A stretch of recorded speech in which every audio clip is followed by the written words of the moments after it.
Assalaamu calaykum saaxiibayaal. Waa muuqaalkeenii labaad ee suuqgeynta baraha bulshada, kaas oo aan kaga hadli doono waddooyinka loo maro suuqgeynta guulaysata. Waxaan kuu sheegi doonaa habab kala duwan oo aad ugu guulgaari karto suuqgeyntaada baraha bulshada. Inta aanan wadagelin muuqaalka, waxaan jeclaan lahaa inaad nagu soo biirto haddii aadan saaxiibada nagu xiran ka mid ahayn. Sidoo kale, noo garee muuqaalka si uu saaxiibo badan u gaaro. Mahadsanid. 7 tallaabo oo kuu sahlaysa guusha suuqgeynta baraha bulshada. Qodobka koowaad, dejinta ujeedooyin cad. Qodobkan waa tallaabo muhiim ah oo lagu xaqiijiyo guusha baraha bulshada. Waa inaad qeexdaa waxaad rabto inaad gaarto, sida kordhinta wacyiga summadaada, dhisidda bulsho kugu xiran, ama kordhinta iibkaaga. Qodobka labaad, fahamka dadka dhageystayaashaada ah. Your audience waa mid ka mid ah furayaasha xayeysiinta baraha bulshada ee guulaysata. Samee cilmi baaris qoto dheer si aad u ogaato yaa audience-gaaga saxda ah, maxay xiiseeyaan, da'dooda, halkee ayay joogaan, iyo dabeecadahooda. Qodobka saddexaad, abuurista mowduuc tayo leh. Content creation. Abuurista mowduuc tayo leh waa asaaska guusha suuqgeynta baraha bulshada.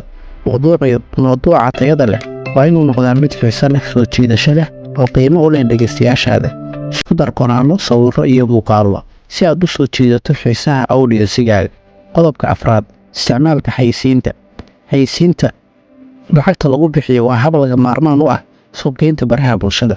Waxaad adeegsan kartaa aaladaha xayeysiinta sida Facebook Ads ama Instagram Ads si aad u bartilmaameedsato dhageystayaal gaar ah oo aad ugu gaarto dad cusub. Qodobka shanaad, la socodka waxqabadkaaga. Si joogto ah ula soco waxqabadka content-gaaga adoo adeegsanaya aaladaha falanqaynta sida Google Analytics ama qaybta insights-ka ee baraha bulshada aad isticmaalayso.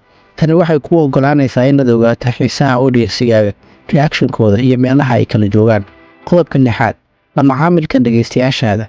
La falgalka joogtada ah ee audience-gaaga ayaa muhiim u ah dhisidda xiriir qoto dheer oo idin dhex mara. Ka jawaab faallooyinka iyo fariimaha si degdeg ah, oo muuji inaad qiimeynayso ra'yiga iyo su'aalaha dhageystayaashaada. Qodobka toddobaad, isbeddello joogto ah.